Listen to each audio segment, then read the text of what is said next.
Bueno, como sabemos, pues hoy es jueves 24 de junio y estamos pues en la clase de discipulado. Nos corresponde el estudiar el punto, es el paso 3 de lo que hemos venido estudiando acerca de cómo entender la Biblia. Hemos estudiado el paso uno de estudiar la Biblia, que vimos es entender cómo se formó la Biblia, qué fue inspirado, cómo fue escrito. El paso 2 era escoger una traducción inspirada, ya lo vimos la semana pasada. Y el paso 3 es leer con sentido y con contexto. Hay un texto que está en el libro de Hebreos, perdón, Hebreos no, tengo Hebreos en la cabeza. El libro de Nehemías, Antiguo Testamento, que justamente nos ayuda porque hay un principio allí, eh, detrás de todo esto. El libro de Nehemías, que está después de Esdras, después de las crónicas, Esdras y Nehemías. Aunque está ubicado aquí, este libro pertenece o fue escrito cronológicamente después que el pueblo de Israel, de Judá, retorna del cautiverio babilónico. Entonces están reconstruyendo, y también están restaurando. Justamente ya deberíamos en algún momento leerlo, porque habla justamente de la restauración del templo, de cómo estaba profetizado en Daniel 9, ¿no? 70 semanas está destinada, a las 62 semanas, se verá, o 7 semanas creo que dice, se reedificará y restaurará el templo. Entonces, bueno, en ese contexto de la restauración de Israel, de Jerusalén, de la ciudad, del templo y de la adoración y de las verdades, entonces ellos eh, tienen que volver a instruir al pueblo en lo que es la ley. Y en el Nehemías capítulo 9, perdón, capítulo 9, no, capítulo 8, encontramos justamente eh, lo que hicieron los levitas y el por qué. Nehemías capítulo 8, versículo 8. Bueno, si leemos Nehemías 8.1 dice: juntóse todo el pueblo como un solo hombre en la plaza que está delante de la puerta de las aguas. Y dijeron a Esdras el escriba que trajese el libro de la ley de Moisés, la cual mandó Jehová a Israel. Y Esdras el sacerdote trajo la ley delante de la congregación, así de hombres como de mujeres, y de todo entendido para escuchar, el primer día del mes séptimo. O sea, estamos hablando de el mes de Tishri, o sea, otoño. Y leyó el versículo 3, Nehemías 8:3. Y leyó en el libro delante de la plaza que está delante de la puerta de las aguas, desde el alba hasta el mediodía, en presencia de hombres y mujeres y entendidos. Y los oídos de todo el pueblo estaban atentos al libro de la ley. Y Esdras el escriba estaba sobre un púlpito de madera que había hecho para ello. Junto a él estaban Matitías, Sema, Anías, Urías, Hilcías, Maasías, a su mano derecha, y a su mano izquierda Pedaía, Misael, Malquías, Hasum, Hasbedana, Zacarías y Mesulam. Abrió pues Esdras el libro a los ojos de todo el pueblo, porque estaba más alto que todo el pueblo, y como lo abrió, todo el pueblo estuvo atento. Bendijo entonces Esdras a Jehová, Dios grande, y todo el pueblo respondió: amén, amén, alzando sus manos, y humilláronse y adoraron a Jehová, inclinados a tierra. Y Jesuá, Ibani, y Serebías, Jamín, Acub, Sabetai, Odías, Masías, Celita, Azarías, Josabed, Anán, Pelaía, levitas, hacían entender al pueblo la ley, y el pueblo estaba en su lugar. Y aquí está lo que hacían los levitas, versículo 8. Y leían en el libro de la ley de Dios claramente. Y ponían el sentido, de modo que entendiesen la escritura. Entonces noten que aquí está diciendo el principio de interpretación o de entendimiento, porque dice que la gente comprendía. ¿Por qué la gente comprendía y entendía la lectura? Acuérdense que hay un versículo que Jesús dice, el que lee, entienda. Mateo 24:15. ¿Cómo hay que leer para entender? Entonces aquí está un versículo que nos ayuda. Leían en el libro de la ley de Dios claramente y ponían el sentido, de modo que entendiesen la lectura. Entonces esto lo que nos dice es que parece algo tan simple, tan sencillo, tan básico, que no debería inclusive mencionarse, pero justamente es fundamental para entender las Escrituras.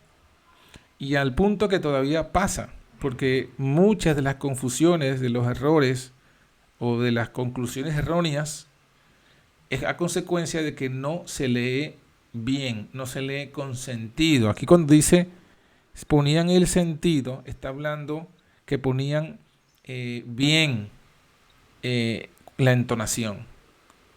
Si no es lo mismo leer una palabra o una frase, una oración, si la leyésemos como una declaración o como una pregunta.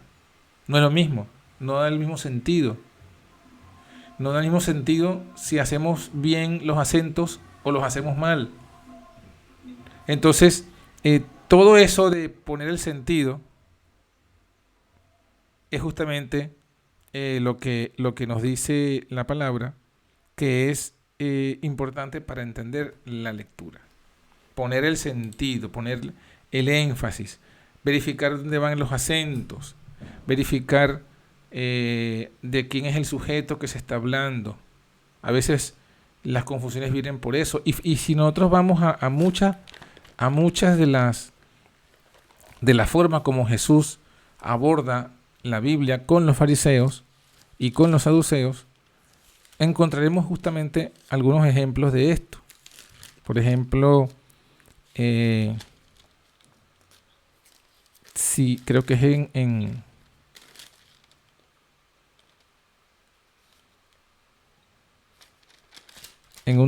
Mateo.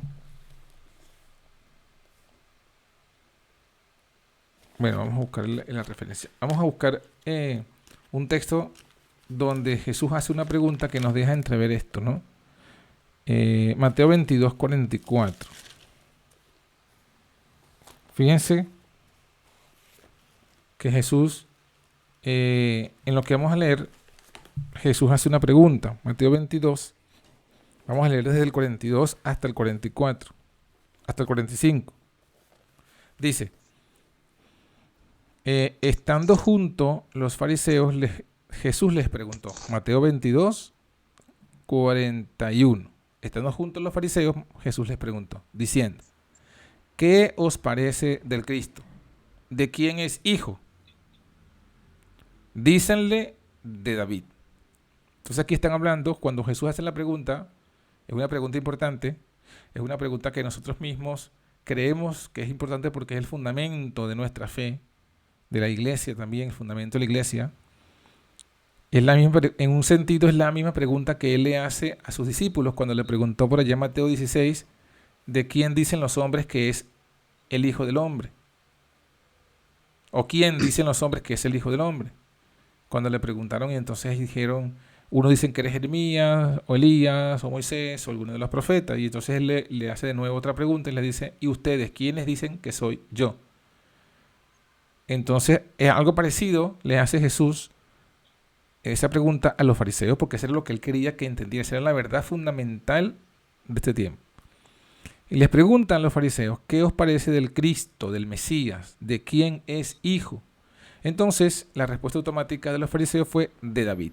O sea, en el concepto farisaico, el Mesías solamente era de origen humano, porque apelan a su naturaleza humana, su descendencia humana, hijo de David.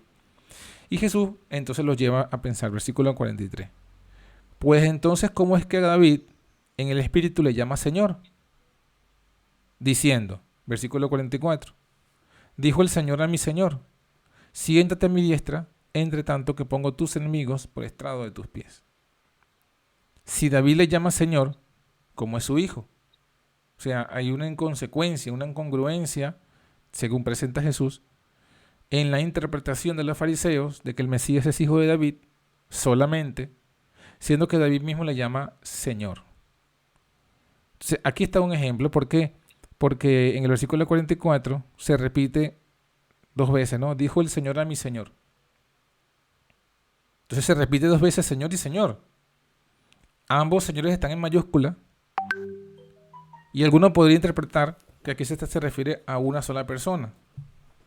Porque Señor hay solo uno. ¿Verdad? Según 1 Corintios capítulo 8, versículo 6, hay un solo Dios y hay un solo Señor. Pero aquí se hablan de 2 señores. Entonces, la primera gran entendimiento está en leer bien, leer con sentido. Hay una diferencia entre este Señor y el otro Señor. Aquí dijo el Señor a mi Señor. Hay un Señor que tiene un artículo definido, él, y hay un Señor que tiene un pronombre posesivo, mi. Y noten lo que estoy haciendo, estoy justamente identificando cada palabra y cuál es su lugar en la oración. Si es un sujeto, si es un verbo, si es un artículo, si está definido o no definido, si es un pronombre. ¿Por qué? Porque esto nos ayuda a comprender lo que está diciendo el texto. Entonces, cuando vemos aquí, dijo el Señor, o sea, está hablando de un personaje que tiene el título el Señor. El Señor. Contrastado con otro que se le llama mi Señor. Entonces, aquí está hablando de 2 señores, ciertamente. Pero uno es el Señor y otro es mi Señor. Por el contexto, entendemos que cuando que el Señor es quien le dice a mi Señor, siéntate a mi diestra. O sea, que el Señor le da una orden a mi Señor. El Señor tiene más autoridad porque le dice, siéntate a mi derecha. O sea, indudablemente que el Señor tiene un trono y mi Señor tiene otro trono, pero es la mano derecha del Señor. O sea, mi Señor es la mano derecha de el Señor. Entre tanto que pongo tus enemigos por estrado de tus pies. O sea, es el Señor quien pone los enemigos. O sea, si usted pregunta, bueno, pero ¿quién hace la acción? ¿Quién es el verbo que actúa aquí? Porque aparentemente hay 2 sujetos. Está el Señor y está mi Señor. Bueno, el sujeto que hace la acción es el Señor, porque el Señor es el quien dice y el Señor es quien promete, yo pongo tus enemigos. Fíjate, aquí hay un yo, pongo. El yo no aparece, pero está tácito. Pongo. ¿Lo pongo quién? Yo. ¿Quién es ese yo? El Señor. Tus enemigos, hay un tú. ¿Quién es el tú? El tú es mi Señor. Entonces está el Señor quien ordena a mi Señor que se siente a su derecha. Es el Señor quien va a poner los enemigos de mi Señor por estrado de los pies de mi Señor. Entonces, todas estas cosas se entienden, fíjense, fácilmente si aplicamos el sentido de la escritura, si aplicamos la ortografía, la gramática, y no la gramática, ni siquiera estamos aplicando una gramática del griego, estamos aquí mismo en la traducción. En la traducción misma, entendemos que aquí está hablando de 2 personas, una que tiene, evidentemente, más autoridad que la segunda, pero la segunda es el Mesías, porque entonces es a esa quien Jesús dice, David le llama Señor. ¿A quién le llama Señor David? Al segundo, porque David dice es el Señor, pero del segundo dice mi Señor. Entonces ahí entra en juego el identificar la palabra mí como el pronombre posesivo de David. Entonces ese mi Señor, ese es el Mesías. Pero ahora Jesús además usa otro elemento. Si David le está llamando su Señor, entonces es superior a David, porque ningún padre le llama a su hijo mi Señor. Entonces, ¿cómo es que es el Mesías hijo de David? Únicamente, enfatizando solo ese punto, siendo que David le llama mi Señor, o sea, es superior a David. ¿Y en qué sentido es superior a David? Porque también estaba claro, Jesús no pone en duda el hecho de que el Mesías viene del linaje de David. Solo está diciendo que si se dice que el Mesías es solamente hijo de David o solo se habla de la humanidad del Mesías, se está ignorando otro hecho que también David lo revela, que ese Mesías sería su Señor.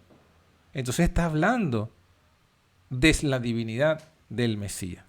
Todo esto es el Salmo 110, el versículo 1. Y fíjense que Jesús toma ese versículo, que es un salmo mesiánico, para enfatizar su divinidad. Enfatizar su divinidad, su origen divino, su nacimiento celestial, su origen celestial, superior al de David, o mejor dicho, su preexistencia y superioridad sobre David. Y todas estas conclusiones las podemos entender si nos sentamos a leer con calma. No llegaremos a ninguna conclusión bíblica correcta si andamos por los versículos así apurados, versículos rápidos, otro versículo y otro versículo. El llamado es a escudriñar las escrituras. El llamado es a profundizar. Un ejemplo más y pasamos a hacer una lectura del Espíritu de Profecía que explica esto. En el Evangelio de Juan, fíjense que si hemos entendido bien lo que hemos leído de Mateo 22, nos va a ayudar un poco en el Evangelio de Juan. Juan 1.1, un versículo muy controversial, si se quiere, pero muy bueno para entender también este aspecto, y que cuando aplicamos lo que acabamos de ver, si lo aplicamos, entendemos Juan 1.1. Fíjense lo que dice Juan 1.1. En el principio era el Verbo, y el Verbo era con Dios, y el Verbo era Dios. Aquí pasa algo parecido al Salmo 110. Es que se repite en un mismo versículo 2 veces la palabra Dios. El Verbo era con Dios y el Verbo era Dios. Entonces, si entendemos y si aplicamos bien las reglas de la gramática del castellano, nos vamos a dar cuenta qué quiso decir aquí Juan. Y nos vamos a dar cuenta realmente de lo que es la divinidad del Padre y del Hijo. Bueno, primero dice, el Verbo era con Dios. Y el Verbo era Dios. Entonces, está diciendo dos cosas que son diferentes, aunque parecieran que está diciendo lo mismo. Porque en la frase anterior dice, el Verbo era con Dios. Y en la frase siguiente, el con no está. Y el Verbo era Dios. O sea, son muy similares. El Verbo era con Dios, el Verbo era Dios. En la primera, ¿qué diferencia hay entre la primera frase y la segunda? Si usted la coloca y la identifica, él y él se repiten. Verbo y verbo se repiten. Era y era se repiten. Dios y Dios se repiten. La única palabra que falta, que no se repite, es con. O sea que la diferencia entre la primera línea, el verbo era con Dios, y la segunda línea, el verbo era Dios, la diferencia es la palabra con. En la primera está diciendo, el verbo era con Dios. O sea, el verbo estaba con otro ser llamado Dios. En la segunda nos dice la condición del verbo. El verbo era Dios. Entonces, ¿cómo cambia el sentido la palabra con entre uno y la otra? Bueno, que lo que está diciendo es que una persona, el verbo, estaba con otra persona llamada Dios. Y en la segunda, el verbo era Dios. Fíjense que aquí, aunque aparece en mayúscula, hay que recordar, si no lo sabía, si no se los había comentado antes, se los recuerdo, se los comento y aquí lo recordaremos siempre, que los textos griegos originales, o las copias de los originales de los textos griegos, no existía esa regla que hoy día existe. Hoy día existe una regla en todos los idiomas, que es que a los nombres propios o a los sujetos de una oración se escriben con mayúscula y cuando no es con minúscula. Entonces por eso es que mucha gente a veces se pone a pelear y dice, bueno, pero es que Dios es con mayúscula, porque si Dios es con minúscula, estamos hablando de los ídolos, Dios o dioses. Pero eso es una convención moderna. En la Biblia, cuando se escribió la Biblia, cuando estaban los apóstoles, esa convención, ay, se me olvidó la palabra.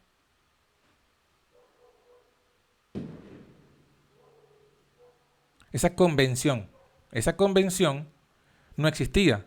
Esa convención de que los nombres propios o los nombres de un ser son en mayúscula y cuando no es una persona es en minúscula. Esa convención no existía. Y los manuscritos que se escribieron originales tienen una característica. O eran todos escritos en mayúscula o eran todos escritos en minúscula. O sea que si nosotros leyéramos el Evangelio de Juan o cualquier otra carta del Nuevo Testamento, o las encontramos todas escritas en mayúscula, todo en mayúscula, todas las letras en mayúscula, o todas las letras en minúscula. O sea, no hay en los manuscritos, en un mismo manuscrito, mayúsculas y minúsculas. No hay esa combinación de mayúsculas y minúsculas. O todas son mayúsculas o todas son minúsculas. Es decir, no hay esa diferenciación de que, bueno, si es de mayúsculas Dios y si es de minúsculas son los dioses paganos. Esa convención es moderna, no existía en los tiempos bíblicos. Entonces, de esa forma no podemos deducir cómo era, o sea, a qué se refiere aquí cuando dice el verbo era con Dios y el verbo era Dios. Pero ahí sí, aquí existe algo que nos puede ayudar a entender. Y es la ausencia del con, la ausencia del artículo. ¿Por qué? Porque claro, nosotros cuando leemos el verbo era Dios, tenemos un prejuicio que nos dificulta entenderlo.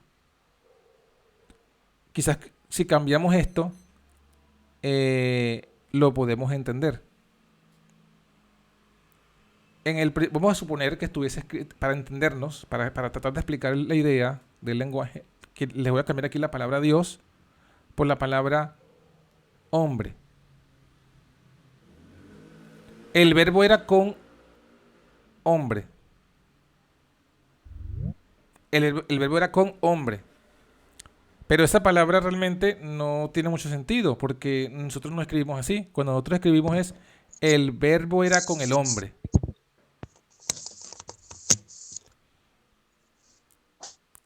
Entonces debería ser así. Y el verbo era con el hombre y el verbo era hombre. Quizás así van a notar la diferencia.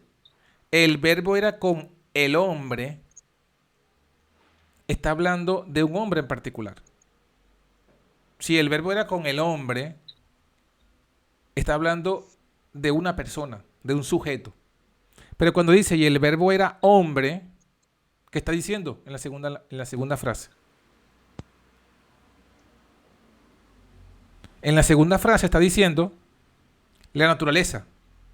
O sea, el verbo estaba con el hombre, estaba al lado de otra persona, quien llamamos el hombre.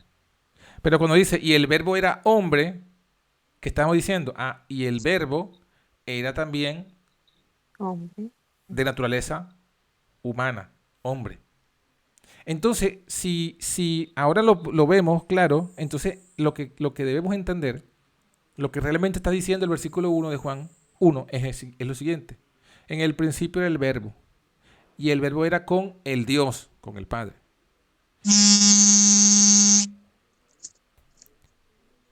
Y el verbo era divino. O sea, cuando dice el verbo era Dios, está diciendo el verbo era divino. Así cuando dice el verbo era hombre, porque significa que era humano, cuando dice el verbo era Dios, es que el verbo era divino. En otras palabras, la palabra Dios en la frase inicial, el verbo era con Dios, está hablando de un sustantivo, o sea, de una palabra que define a una persona, Dios. Pero en la segunda línea, la misma palabra Dios no se usa como un sujeto, sino se usa como un adjetivo. Que eso está, que es un sustantivo y que es un adjetivo. Bueno, si nos acordamos de nuestras clases de castellano o de español, un sustantivo es lo que se usa para un sujeto cuando no le decimos el nombre. O sea, si van a hablar de mí, por ejemplo, bueno, si no me van a decir el nombre, me dicen, bueno, yo estaba con el pastor. Ahí la palabra el pastor, esto es un sustantivo. O, o vamos a usar ese mismo ejemplo, ¿no? Eh, Permíteme, hermano Fred, que te use de ejemplo. Y, y Fred era con el pastor. Y Fred era pastor. Quizás ahora se entiende un poco mejor, ¿verdad? En ambos la palabra pastor está usada, es igual. Pero en la primera, el pastor es un sustantivo. Está hablando de mi persona. O sea, estábamos dos. Fred y yo. Fred y el pastor. Pero cuando dice y Fred era pastor, es que también tenía Fred la misma naturaleza o la misma condición de esa persona. O sea, era de lo mismo. O sea, es lo mismo cuando decimos el verbo era hombre. El verbo estaba con el hombre y el verbo era hombre. Y eso es lo que está diciendo el versículo. En el principio él era el verbo era con Dios, o sea, estaba con el Padre, y el verbo era divino, de la misma naturaleza del Padre. Es la característica principal, ¿no? La esencia. Exacto. Entonces en lo que quiero yo con este ejemplo es mostrar que en una misma línea Dios se usa como sustantivo, como una persona, y en la segunda línea, que es el mismo versículo, Dios se está usando como adjetivo, como algo, como una cualidad, como algo que lo califica. Y ya está. No debe haber más confusión. Si entendemos las reglas gramáticas del castellano, que está esta Biblia en castellano. Y si usted va al griego, exactamente es lo mismo. De hecho, en el griego es inclusive hasta más claro porque el verbo era con Dios, está aquí, pero en el original dice y el verbo era con el Dios. O sea, el artículo él está en el original. En el castellano no lo pusieron, porque se sobreentiende que cuando dice con Dios está hablando de sustantivo. Pero digamos que en el griego es como más enfático, más claro. Y en el verbo era Dios, ese Dios de la segunda línea no tiene artículo. O sea, que está diciendo exactamente lo mismo que en el castellano. En un caso es un sustantivo, en otro caso es adjetivo. Entonces, esto nos ayuda si nosotros hacemos este ejercicio con los versículos todos, vamos a poder extraer bien lo que quiere decir el texto. Porque a veces vamos al texto con prejuicios o hacemos una lectura superficial y llegamos a conclusiones totalmente contrarias al sentido del texto. ¿Cómo? Erróneas. Errónea, exacto. Totalmente contraria. Bueno, con esos dos ejemplos son suficientes. Ahora quiero leerles una cita de El Espíritu de Profecía, del libro muy, pero muy bueno, que se titula El conflicto de los siglos. Ustedes lo conocen. Bueno, a partir de aquí, este es el capítulo 33, se llama Las acechanzas del enemigo. Y comenzamos a partir de la página 511 en esta versión. Y dice, las interpretaciones vagas y de las Santas Escrituras, así como muchas teorías contradictorias respecto a la fe religiosa que se advierten en el mundo cristiano, son obra de nuestro gran adversario, que trata así de confundir las mentes de suerte que no puedan descubrir la verdad. O sea que hay muchas interpretaciones que son obra del diablo, que no vienen de Dios.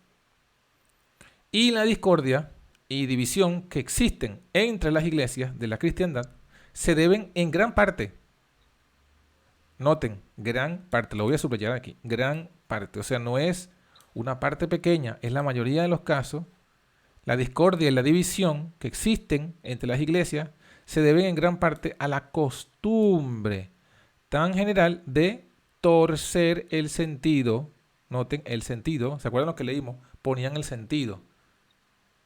torcer el sentido de verdad de las Sagradas Escrituras, con el fin de apoyar alguna doctrina favorita.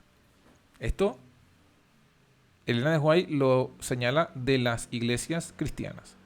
Hoy pasa exactamente lo mismo entre la iglesia adventista y muchos grupos adventistas. Entonces, la división que existe es de torcer el sentido de la escritura para apoyar una doctrina. O sea, la gente va con un prejuicio a la Biblia, va con una doctrina favorita y trata de probarla con la Biblia y, bueno, los versículos que puede los tuerce para que signifiquen lo que él quiere que signifique. Y ahí no hay honestidad, no hay el espíritu de Guillermo Miller, que él procuró poner a un lado toda teoría preconcebida y ver qué es lo que le decía la Biblia. Aquí es lo contrario. Sigue leyendo. En lugar de estudiar con esmero y con humildad de corazón la palabra de Dios, con el objeto de llegar al conocimiento de su voluntad, muchos procuran descubrir algo curioso y original. Noten, curioso y original, algo nuevo, una nueva luz, una nueva mensaje, una nueva reforma. ¿Cuál es la práctica? O sea, cómo los que tienen este espíritu, los que son señalados como que hacen esta obra, cómo es su estrategia, su metodología. Bueno, vamos a leer a continuación. Es el párrafo que sigue.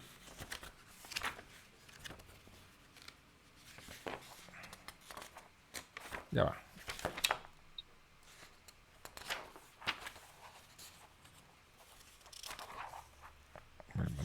Perdón. Ajá.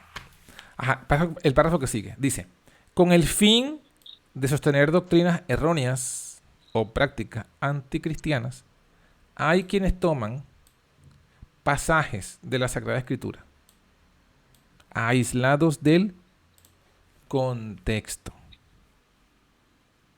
No citan tal vez más que la mitad de un versículo para probar su idea y dejan la segunda mitad que quizá hubiese probado todo lo contrario. Entonces fíjense en la primera parte lo que está diciendo. Toman citas de la Biblia, pero como aislados del contexto. Lo aíslan, toman 2, 3 líneas o las frases que les convengan, lo aíslan de su contexto y eso es lo que citan. No citan el texto completo. No instan a las que las personas lean el contexto. De hecho, en estos días y vino un comentario en uno de los videos de YouTube y alguien colocó una cita, la cita famosa conocida de algunas del evangelismo, y yo le dije, bueno hermano, pon el contexto, por favor pon el contexto para que se entienda lo que realmente quería decir Elena de White. Y este personaje tuvo la osadía de decirme, yo me quedé sorprendido, porque me dijo, no, la cita es una declaración clara y no se necesita el contexto. O sea, me lo dijo así, yo me quedé. Increíble que esté escuchando esto de un adventista, o sea, que me diga que no se necesita el contexto, entonces ya es que él realmente sabe que el contexto niega lo que se entiende de las 3 líneas que él puso, se entiende algo diferente, pero no le conviene y lo sabe y por eso no lo pone. Entonces, bueno, es cumplimiento tal cual de esto, porque lo dijo él en sus propias palabras, tal textuales como están aquí. O sea, para sostener doctrinas erróneas se toman pasajes de la Biblia aislados del contexto. Se citan tal vez la mitad para probar la idea y se deja la segunda mitad, que quizá hubiese probado todo lo contrario. Con la astucia de la serpiente se encastillan tras declaraciones sin hilación. Aquí tenemos otra palabra clave. Declaraciones sin hilación. O sea, ¿qué está diciendo? Está hablando de una práctica. En la práctica para sostener doctrinas erróneas. ¿Cuál es la práctica? Bueno, usted suma esta primera parte con esta segunda y aquí está hablando de lo que se llama compilar escritos. O sea, en este caso son compilaciones de versículos bíblicos. Toman alguna parte de un versículo,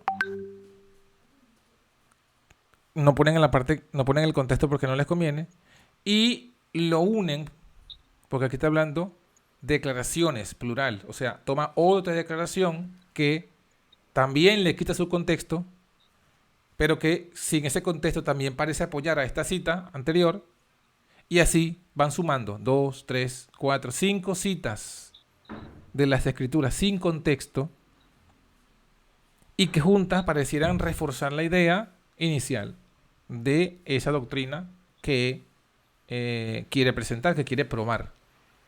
Y entonces dice, con la astucia de la serpiente se encastillan, o sea, se resguardan, se colocan se hacen como un castillo de citas, una compilación de citas que hacen su castillo. Todas son citas sin contexto, sin hilación. ¿Qué significa la palabra hilación? Esto es importante entender. De esto también hay que hacer hay que rumiar también esta cita. ¿Qué significa declaraciones sin hilación? ¿Alguien sabe? Línea. Bueno, hilación viene de hilar, ¿no? Es una consecuencia lógica. Ajá. O sea que declaraciones sin hilación son declaraciones, Al contrario. son declaraciones que no tienen una que ver con la otra. Ajá, exacto, es al contrario, dice la hermana Rosana. No, pero No tiene nada que ver, sin embargo, hilación, las pero entretejen. sin hilación sería sin esa consecuencia lógica. Exacto, que Pero no hilación tienen una sí. relación Entonces, lógica.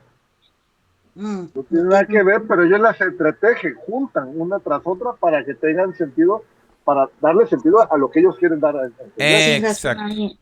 Exacto. Sin razonamiento. Sí. Fíjense que Y- hay un ejemplo jocoso que recuerdo que hablaba mucho en teología, que ilustra esto y que a mí me sorprende que siendo que ese ejemplo lo hablaba mucho en teología, e ilustra muy bien este punto, sin embargo sigan practicando lo que el ejemplo que ellos daban condenaba. Por eso me recuerdo un ejemplo que decían que tomaban 3 citas, así, ¿no? 3 citas bíblicas sin contexto, ¿no? Entonces hablaba un caso hipotético, ¿no? Que alguien que ora al Señor, Señor, revélame tu voluntad. Y entonces esa persona, supuestamente, o sea, es un ejemplo inventado, pero es para ilustrar un punto. Entonces la persona oraba así y abría la Biblia. Entonces la práctica era que yo oraba y donde abría la Biblia, el versículo, ese era como decir la voluntad de Dios. Entonces la persona abre la Biblia y encuentra el primer versículo que encuentra que dice, y Judas fue y se ahorcó. Señor, ¿tú me estás diciendo que yo me ahorque? No sé, yo voy a buscar otro versículo. Entonces cierra la Biblia, la vuelve a abrir y la abre donde dice, y lo que es de hacer, hazlo pronto. Entonces, claro, la idea es que la persona que se guía por ese tipo de supuestas revelaciones se va a ahorcar. Porque encuentra que Dios le dice, un versículo que le dice, Jehú se acercó, y luego dice, y lo que es de hacer hazlo pronto. Bueno, esas son declaraciones sin hilación. No tienen una relación lo uno con lo otro. ¿Por qué no tienen relación? Porque no está hablando del mismo tema. Ujú. Entonces yo no puedo unir una cita con otra, aunque usen la misma palabra, si no tienen hilación. Justamente, Incoherente. ¿cómo? Incoherente. Claro, y nos llevan a conclusiones incoherentes Ujú. que son doctrinas erróneas.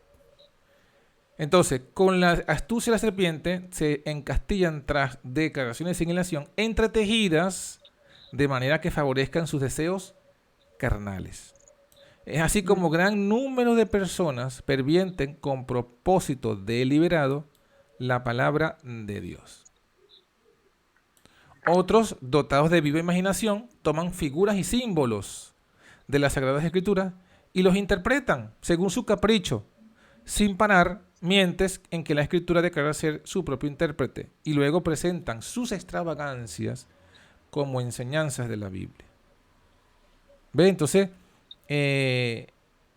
aquí se está presentando claramente el punto de que tiene que haber el poner el sentido es poner el sentido según el contexto.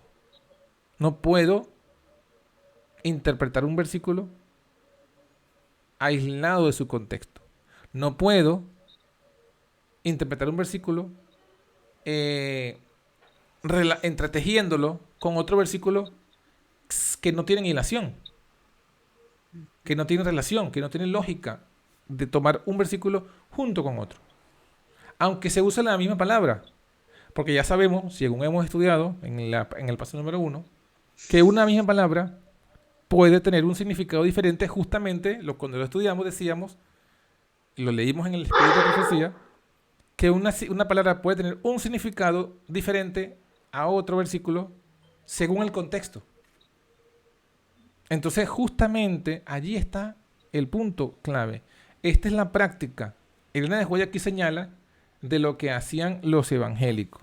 Ahora, se van a dar cuenta en la siguiente cita, que voy a buscar, que esta misma estrategia, ella advierte que iba a ser usada en la apostasía alfa y en la apostasía omega. Yo se voy a colocar aquí las citas separadas de su contexto. Vamos a ver la referencia.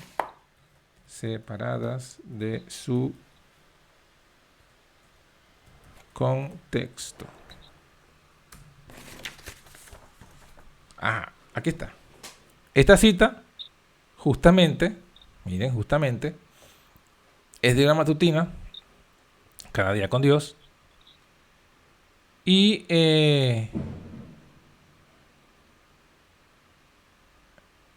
vamos a leer el contexto. Y esta será la última cita y terminamos ya el estudio de hoy. Dice: los mensajes que Dios me ha dado han sido comunicados a su pueblo tanto mediante la palabra hablada como en forma escrita. De este modo mi obra ha sido doblemente asegurada. He sido instruida en el sentido de que el Señor, gracias a su infinito poder, ha preservado la mano derecha de su mensajera por más de medio siglo, a fin de que la verdad sea escrita, a medida que Él me pide que la escriba para publicarla en periódicos y libros. ¿Por qué? Esa cita ya la habíamos leído antes. ¿Por qué? Porque si no se la escribiera, cuando mueran los pioneros, ¿se acuerdan que lo estudiamos? Cuando mueran los pioneros, habría muchos nuevos en la fe que aceptarían a veces como mensajes de verdad enseñanzas llenas de opiniones erróneas y engaños peligrosos. Nuevos en la fe que aceptarían mensajes de verdad, enseñanzas llenas de opiniones erróneas. A veces, lo que los hombres enseñan como luz especial, esto es tremendo, lo que está diciendo, parece que tú estás hablando del tiempo presente. A veces lo que los hombres enseñan como luz especial es en realidad error falaz, que como la cizaña sembrada entre el trigo, producirá una funesta cosecha. Ahora, ¿cuál es la estrategia de estos hombres que aquí son señalados, que vendrían luego de la muerte de los pioneros y que presentarían como luz especial? ¿Cuál sería la estrategia para hacer esto? Sigo leyendo. Mismo contexto. Hay algunos que, al aceptar teorías erróneas, tratan de fundamentarlas, entresacando de mis escritos declaraciones verdaderas, que usan como separadas de su contexto y que han sido pervertidas al mezclarlas con el error. ¿Ven? Lo mismo que leímos de la Biblia, dice ella que iban a hacer con sus escritos. ¿Cuándo? Cuando mueran los pioneros, porque ese es el contexto. Después de la muerte de los pioneros. Esa sería la estrategia. De ese modo, las semillas de la herejía, que brotan y crecen rápidamente, convirtiéndose en plantas fuertes, quedarán rodeadas por muchas preciosas plantas de verdad. Y así se hace un poderoso esfuerzo para defender la pureza de las plantas falsas. Está hablando hacia el futuro. Ahora va a hablar hacia el inmediato pasado. Así ocurrió con las herejías presentadas en el libro Living Temple. Los sutiles errores de ese libro fueron envueltos en muchas verdades hermosas. Entonces, esta cita es muy buena porque nos está explicando lo que ocurrió con Kellogg, cómo fue la estrategia de Kellogg. Kellogg no hablaba en contra del espíritu de profecía. Él no decía no, ya no creemos en el espíritu de profecía. No, él usaba el espíritu de profecía como que seguía creyendo en él. Pero lo usaba erróneamente. Tomaba citas de ella, o mejor dicho, declaraciones verdaderas usadas separadas de su contexto. Lo mismo que dice ella en el conflicto que iban a hacer o que hacían los cristianos. Y luego ella dice que eso mismo iba a ser usado, esa misma metodología, después que mueran los pioneros. Cuando mueran los pioneros. Y que eso sería para engañar a los nuevos en la fe. A los nuevos en la fe. Y está hablando que se presentaría como una luz especial. Yo creo que aquí, si la hermana hubiese hablado con más detalle, ya diría nombre y apellido, fecha y año y todo. Porque está diciendo lo que es la estrategia. O sea, ella está desvelando la metodología de las iglesias caídas para presentar su vino. Ahora en esta cita es la metodología que usó la apostasía alfa y la metodología que usarían todos los que estuviesen guiados por el espíritu de la apostasía omega. Porque todos los que tienen algo de la apostasía omega hacen exactamente lo mismo. Los trinitarios usan la cita de Elena de White y toman declaraciones verdaderas aisladas de su contexto. Pero también lo hacen los que presentan el tema de las fiestas. Por ejemplo, ayer hice una publicación en Facebook donde yo decía, bueno, estoy aquí respondiendo preguntas. Y una hermana me preguntó acerca de la fiesta y yo le respondí. Y entonces otra hermana me toma y me coloca una cita donde Elena de White habla de que tenemos que celebrar la fiesta. Entonces yo le dije justamente, mire hermana, está sacándola fuera de contexto, porque si usted lee el contexto, te va a decir que sí, que hay que celebrar la fiesta, que hay que ir a celebrar tabernáculos, pero cuando usted ve el contexto, ella se refería a los congresos, y especialmente esa cita se refería a celebrar un tabernáculo en noviembre, en diciembre. Esta no es la fecha en la que se celebra la fiesta judía de los tabernáculos. Entonces, obviamente, cuando ella está diciendo celebremos fiesta, celebremos tabernáculo, no está refiriéndose a que hagamos un congreso en la fecha que corresponde a los tabernáculos según el calendario judío. No está haciendo eso porque no correspondería nunca a noviembre o diciembre. Entonces es la misma estrategia, tanto que la que usó Kellogg, la que usan los trinitarios, la que usan los que defienden las fiestas, las que usan los que hablan de la naturaleza humana de Cristo sin carne de pecado, y así cualquiera de estas doctrinas erróneas, porque hay muchas, siempre hacen lo mismo con el espíritu de profecía. Toman declaraciones verdaderas, las toman fuera de su contexto y las aplican en su conveniencia. Entonces, por eso es que la respuesta clave debe ser siempre la misma. ¿Y cuál es? Debe ser que nosotros tenemos que estudiar toda la cita en su contexto, darle el sentido que corresponde según el contexto de la palabra, del artículo, del acento, del énfasis, si está en presente, si está en futuro, si está en pasado. Otro ejemplo, rápido, sin leerlo. La cita que usan de Elena de White cuando habla la iglesia no es Babilonia. Y la sacan como una gran prueba contundente cuando está hablando en tiempo. ¿Cuál es el tiempo del verbo? Una pregunta simple de gramática. ¿Cuál es el tiempo del verbo? ¿Ya está hablando en pasado, en presente o en futuro? No está hablando en presente. Muy bien. Entonces, ella cuando dice eso, se está hablando de la iglesia adventista de su presente, 1893. No está hablando de la iglesia adventista del 2021. Es simple. Es algo tan sencillo que a veces la gente no lo pasa por alto. Entonces, es justamente eso. Hay que tener siempre esos detalles bien claros. Leer claramente y poner el sentido. Discúlpenme que se haya hecho tan extenso, pero quería leer estas dos citas, ¿no? Si hay algún comentario o pregunta, podemos todavía, aunque sea unos 10 minutos más para comentarios. Sí, Fred. Gracias. Y disculpa, al principio estuve desvelado, me levanté a las 3 de la mañana y andaba un poquito desorientado. Pero bueno, me acaban de mandar a notificar que vaya por fin al juzgado por mi acuerdo, ¿no? del cierre de instrucciones. Así que es una gran noticia y muchas gracias a ustedes por sus oraciones. Bueno, hermanos, quiero decir esto. Lo que leí, la cita del conflicto de los siglos, a mí me causa pesar porque es una experiencia viva, ¿no? Es una experiencia viva que atravesamos y vemos cómo hay divisiones, ¿no? La hermana White dice la discordia y la división que ocurre dentro de las iglesias cristianas. Y eso ocurre. ¿Y por qué ocurre eso? Porque se tuercen las escrituras.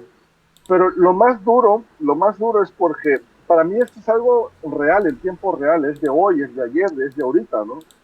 Dice el siguiente párrafo, cuando dice, con la astucia de las serpientes se encastillan tras declaraciones similares, entretejidas de manera que favorezcan sus deseos carnales. Y a mí me causa dolor ver porque en el transcurso que hemos ido conociendo del mensaje y vamos con hombres que han predicado la palabra de Dios, ¿no? Vamos haciendo de alguna manera, hay amor, ¿no? Hay amor fraterno, pero de repente algunos se desvían del camino y ocurre esto, es inevitable que exista la discordia, ¿no? Pero ¿cuál es la causa? Los deseos carnales. Ujú.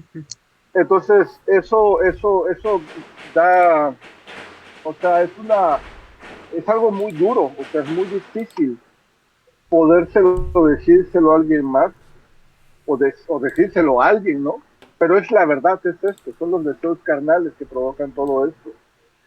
Y aparentemente, por eso dice el Señor, guardaos de los falsos profetas, porque vienen vestidos como ovejas y son lobos rapaces, ¿no?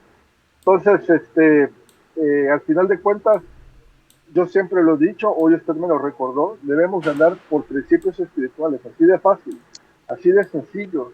Estaba buscando hace rato, esperando que llegara la hora, acerca de la reunión esta que le había comentado que iba a tener, una certeza, una contundencia en las escrituras de que no debo, y el Señor me da la experiencia de los Corintios y me dice, no unáis con yugo desigual, no unáis con los incrédulos. Es durísimo, o sea, a veces leemos y tenemos, pero cuando lo vivimos, es duro separar la carne del espíritu, porque al final de cuentas tenemos que siempre estar del lado del espíritu y lo que dice la palabra, ¿no?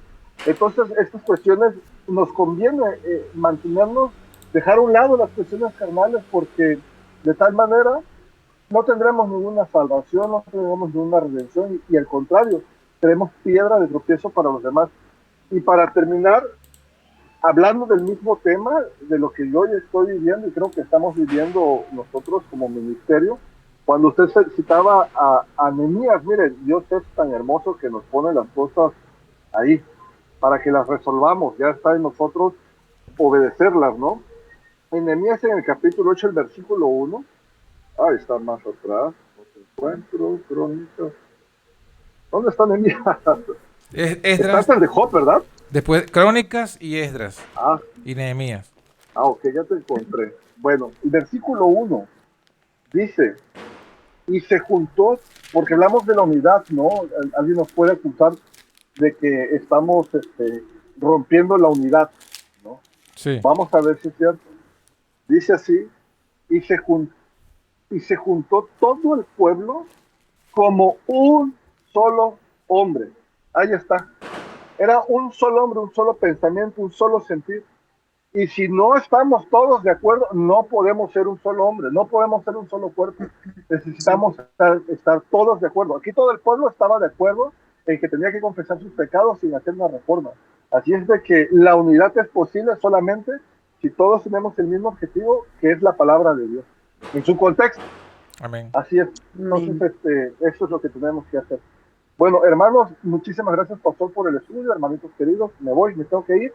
Y pasen todos una feliz noche. Sale, muchas gracias. Amén. Amén, hermano. Gracias a ti por tu participación. Amén. Bendiciones, hermano. Amén. ¿Alguien más quiere hacer algún comentario o pregunta? Bueno, hola. Sí, Roxana. Ah, sí. Bueno, solo quería también enfatizar la cita de la hermana Elena de Guay, donde dice interpretaciones vagas y luego de teorías contradictorias. todo esto nos indica que, pues, que es el trabajo del enemigo que quiere que el pueblo de Dios pues estudie de una manera tan superficial, por encima, o que se deje llevar por hombres, ¿no?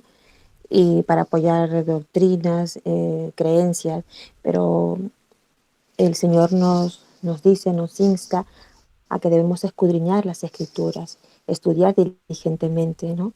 Y como decía más adelante, pues con sentido y en el contexto.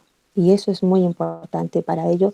O sea, aparte de eso, pues hacerlo diligentemente, pero con eso, con sentido y con el contexto, para no desviarnos, ¿no? Y que la Biblia se interpreta a sí misma. Yo creo que esos Sí. son puntos importantes para no dejarnos engañar, para no desviarnos y por supuesto con mucha oración, con mucha humildad, pidiendo la dirección del Espíritu del Señor. Amén. Amén. Gracias, hermano. Amén. Creo que alguien más iba a hablar, ¿no? No sé si era Aura o Ángela. No, está todo claro. Amén.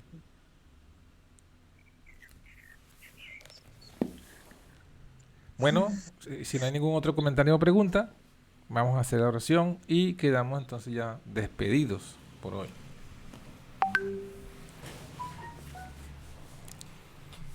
Oremos.